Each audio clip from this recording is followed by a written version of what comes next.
તમને ખબર છે मैं दिन रात इस घर की पहरेदारी करता हूँ। रात को छत पे मैम साहब डराती है और दिन में साहब डराते हैं मुझको।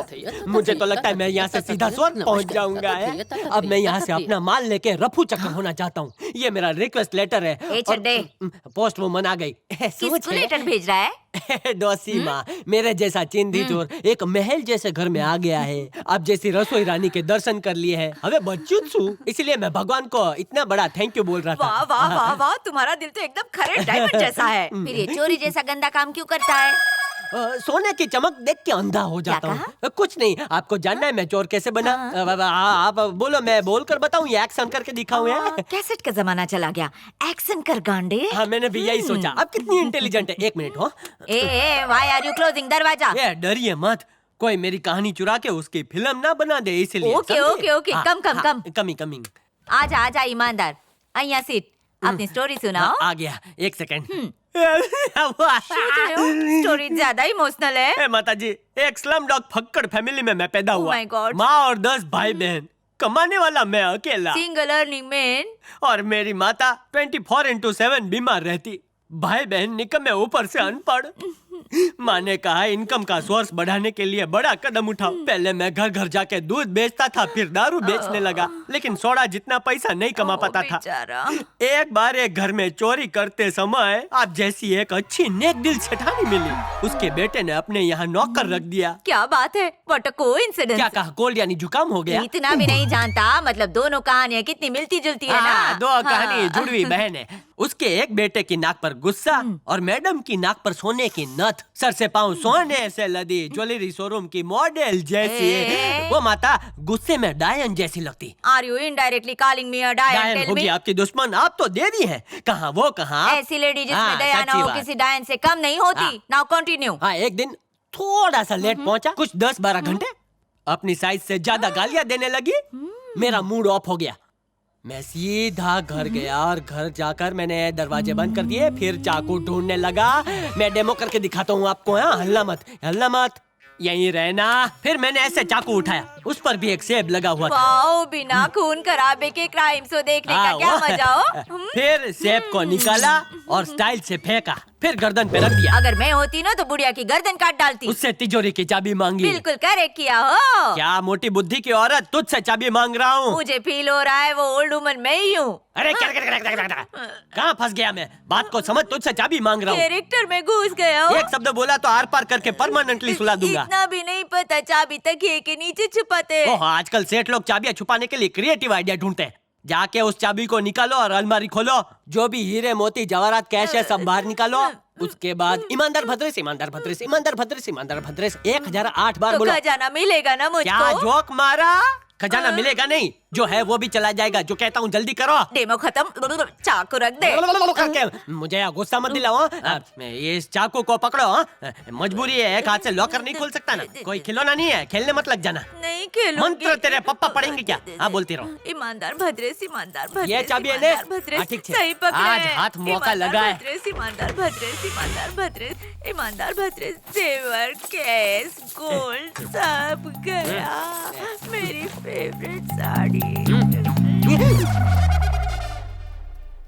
अबे पिक्चर समझायू? उस दिन मैं चोरी करके जा रहा था तो उसका बेटा ऐसे ही स्टाइल में खड़ा था, लेकिन उसका बेटा ऐसा सुपर हीरो नहीं था ना। फिर मैंने उसको धक्का मारा और ये कहानी खत्म होती है। नमस्ते, आओ जो।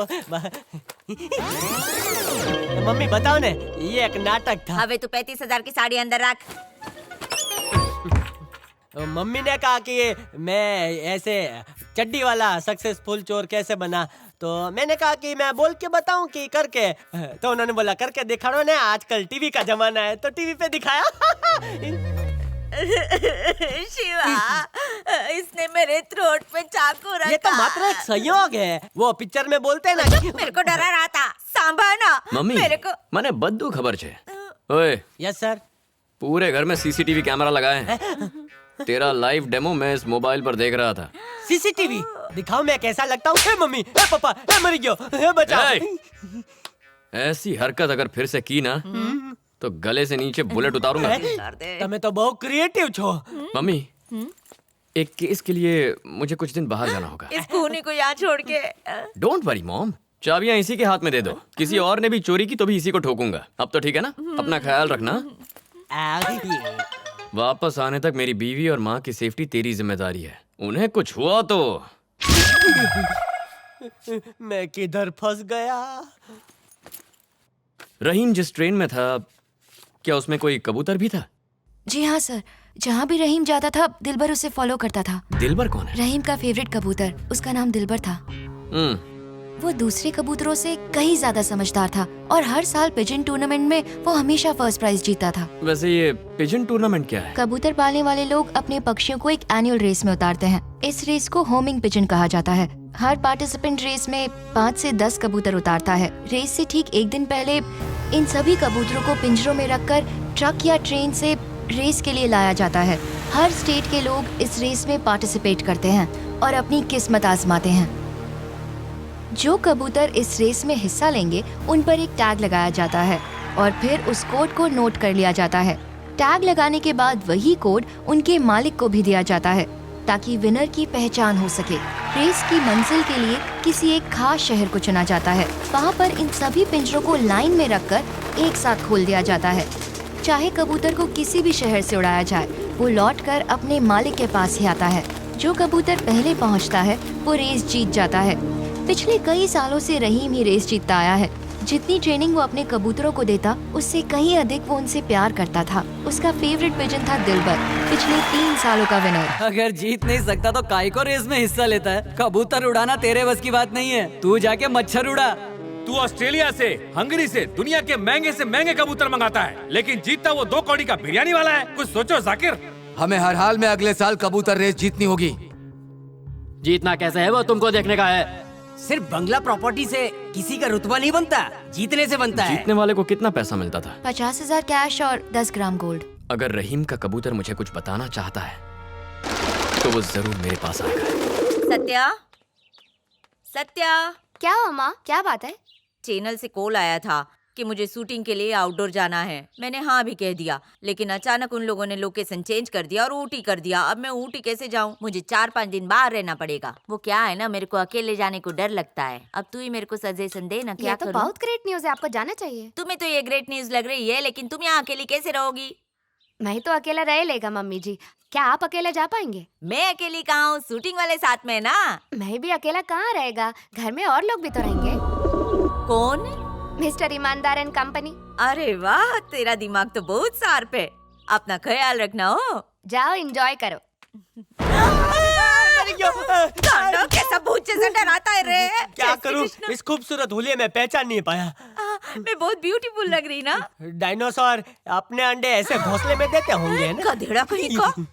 अमेरिका से भी लाई हूँ। तेरे को क्या मालूम, लो ग्रेड आदमी, कामचोर। देख मेरी बहू कितनी हिम्मत वाली है। तू तो मेरे को देख के डर गया। क्या बताऊं, आपने उन्हें बीड़ी पीते देखा नहीं है ना, इसलिए। बीड़ी? मेरी बहू कभी बीड़ी नहीं पी सकती। तू भी बाहर जाके पीना अगर तेरे को पीना हो तो। हाँ, मेरी बहू का ख्याल रखना और कुत्ते के साथ सो जाना डर लगे तो।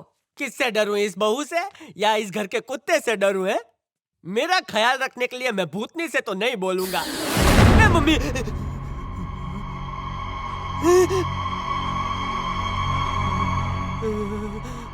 दरवाजा अपने आप बंद हो गया। मरने के बाद मेरी आत्मा यही लेफ्ट राइट घूमती रहेगी।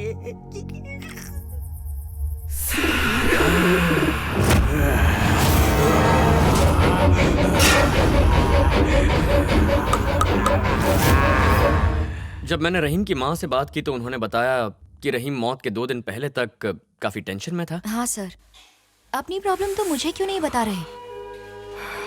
खाली फोकट अपना टेंशन तेरे को काय को देगा रे? रहीम के मन में क्या चल रहा था, क्या उसने ये बात तुम्हें कभी नहीं बताई? बहुत जिद करने के बाद उसने अपनी प्रॉब्लम्स मुझसे शेयर की। क्या बताया उसने? रहीम ने एक चोर को रंगे हाथ पकड़ा था। चोर सामान उसके पास छोड़कर वहाँ से भाग गया था। सामान क्या था और किसका? उसने कभी मुझे बताया ही नहीं, बस वो असली ओनर को ढूंढना चाहता था। मतलब रहीम के पास कुछ चोरी का सामान रखा था।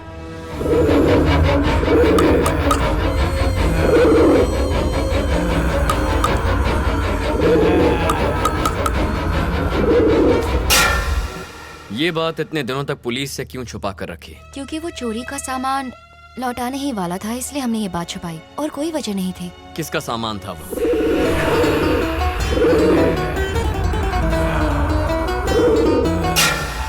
कहाँ रहता था?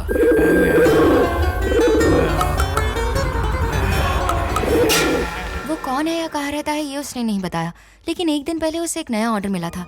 वो बहुत खुश था, पर अगली सुबह हमें उसकी डेड बॉडी मिली सर।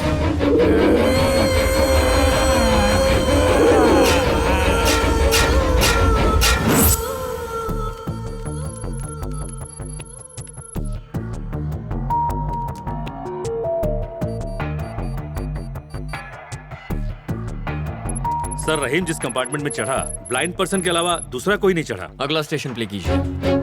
सर, ये रात की लास्ट पैसेंजर ट्रेन थी। इसमें सिर्फ 20 पैसेंजर्स ही थे। Next station. सर, आखिरी स्टेशन आने तक ना ही उस डब्बे में कोई चढ़ा और ना ही कोई उतरा। कंपार्टमेंट में जो ब्लाइंड पैसेंजर चढ़ा था, किसी न किसी स्टेशन पे तो उतरा होगा। कहीं रास्ते में तो नहीं गिर गया? हाँ हाँ, अभी पता करते हैं। आप गाड़ी को आगे चलाओ। ठीक है, मैं चेक करता हूँ। हाँ। सर, वो अंधा आदमी किसी भी स्टेशन पे नहीं उतरा। तो उसके उतरने की कोई फुटेज नहीं है। फर्स्ट स्टेशन का फुटेज फिर से चलाना। वो S7 कोच में चढ़ा था सर। रहीम का कंपार्टमेंट नंबर क्या था? S5। रहीम जिस जगह से नीचे गिरा उसके अगले स्टेशन की फुटेज दिखाना।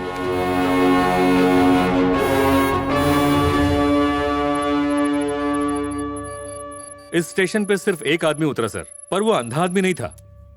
कौन से कंपार्टमेंट से नीचे उतरा है ये? S2 sir. थोड़ा सा जूम करना। Freeze it. इस इमेज को सेव करो। जरा रिवाइंड करके उस ब्लाइंड पैसेंजर की फुटेज दिखाना। Zoom in, freeze. दोनों इमेजेस मुझे स्क्रीन पर दिखाओ और उन्हें मैच करो। Okay sir. ये आज वो दोनों एकदम जेरोक्स कॉपी है। या तो ये कुंभ के मेले में बिछड़ गए या एक ही आदमी ने कपड़े बदल लिए हैं। Yes. So he is the murderer. अंधा होने का नाटक करके S7 में चढ़ा, वहां से S5 में गया, रहीम का मर्डर किया और फिर S2 से नीचे उतरा। इस महाशय की जन्म कुंडली निकाल